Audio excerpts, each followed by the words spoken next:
Buenas tardes a todos, vamos a explicar el baco de espagnol.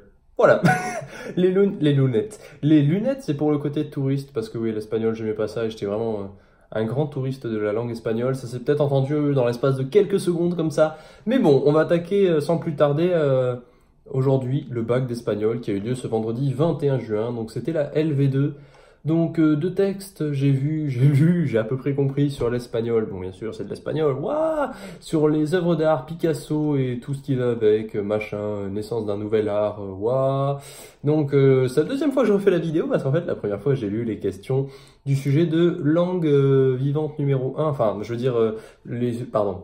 J'ai lu pour la série littéraire, voilà, c'est ce que je voulais dire. Et donc, c'est pas les mêmes questions, ça se ressemble beaucoup, mais il y a des trucs qui sont différents. Donc voilà, donc premier conseil, même si comment dire, les épreuves de bac sont passées, si jamais il y en a qui regardent ça plusieurs années plus tard, lisez bien tout le sujet et barrez toutes les questions qui vous concernent pas, ça vous évitera de les traiter pendant le bac. Il y en a qui ont fait ça pendant le vrai bac, et franchement, bah ils ont perdu du temps inutilement, mais ça s'était bien passé. Donc, copia la frase correcta. El artiste para es quiere que sin pintura sea solo decorativa. Ou no quiere qui voudrait être solo decorativa. Ok, bon, bah là, faut recopier une phrase correcte, faut lire le texte et comprendre. Je veux dire, je l'ai lu vite fait. Je crois que c'était no quiere. Enfin, il veut pas qu'elle soit seulement décorative, ils veulent qu'elle soit beaucoup plus que de la décoration. Mais ça se trouve, je dis n'importe quoi. Pareil, es de condición social modesta. Cita la frase que lo indica.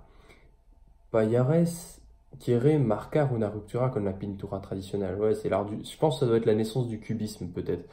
Ça se trouve, je dis n'importe quoi, mais je crois que Pablo Picasso, c'est le cubisme, non? Mhm. Ouais, il me semble. J'ai envie de vérifier, mais bon, si jamais je me suis trompé, vous pourrez corriger dans les commentaires, et désolé. Quatre éléments qui le confirment. La peinture d'Hébert représenta la réalité. Copia l'élément... Ouais, ça doit représenter la réalité. Bon, en vrai, je trouve que la LV2, c'est pas si difficile. Après, je me souviens quand la LV2 en terminale, genre ce qu'on faisait en cours, c'était ultra difficile. Et quand je suis arrivé au bac, bah, l'écrit s'est super bien passé. Genre l'année dernière, j'ai eu 11 au bac. Je veux dire, écrit, enfin compréhension écrite et compréhension orale. J'ai eu 4 et 8 peut-être maxi, enfin vraiment des notes minables. Et l'écrit tout seul. Genre, il y avait que à citer le texte, que à mettre des vrais faux, des machins comme ça. Voilà, dis si l'information est verdade o falsa. Si t'as la phrase qu'elle le démonstrera. Voilà, c'est vraiment des trucs, tu recopies l'affirmation, tu dis si elle est vraie, elle est fausse, et tu mets juste la preuve. Voilà. Et vraiment, Guernica, el moral des populations es une manera de combatir la barbarie. Entre saca dos verbos que lo indican. Entre saca. Je sais pas ce que ça veut dire. En tour. Ah, peut-être. Non, pas en tour. Oh, j'en ai aucune idée. Enfin bref, vous voyez, document 1, document 2, vous avez des questions faciles. Mais là où ça devient plus rigolo. Ah oui, il y a une question en français, c'est vrai. Alors, dans quelle mesure le document 3 illustre l'engagement du peintre Picasso? Mais dans le premier jet de la vidéo que j'avais fait, j'avais dit, ouais, c'est beaucoup plus simple parce que vous, en fait, c'est directement une image que vous avez expliquée en français. Nous, c'était genre un texte en espagnol, on avait des questions en espagnol dessus, le document B, et après, tu avais un truc en français expliqué sur ce texte en espagnol. Mais après réflexion, je me suis dit, bah, en fait, vous avez juste une question sur ce document 3 qui a traité en français, mais c'est de l'art, et l'art, c'est subjectif. Et de dire dans quelle mesure le document 3 illustre l'engagement du peintre Picasso, j'espère que c'est expliqué dans le document 1 et 2 un petit peu, parce que si jamais c'est que à l'aide de votre culture, c'est chaud quand même de savoir le combat de Picasso, etc., ce qu'il a voulu mener. Donc j'espère que les documents 1 et 2 vous auront aidé à répondre, parce que sinon c'est vrai que la question est beaucoup, beaucoup plus difficile. Expression écrite afin de respecter un humain, machin, candidat traité au choix, pas les deux pour ceux qui ont fait les deux. C'est parti. Alors, apoyándote en los documentos, comenta la frase del documento 2, la pintura no existe solo para decorar los paredes de las casas. Unas 15 líneas, une quinzaine de lignes.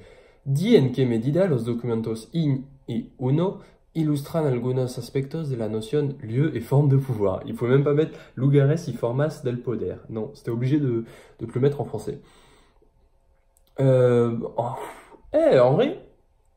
En vrai, personnellement, je préfère le sujet. Je sais pas quel sujet vous avez pris. Je vais peut-être mettre un sondage si j'oublie pas là-haut ou là-haut. Mais en tout cas, personnellement, je préfère la 1.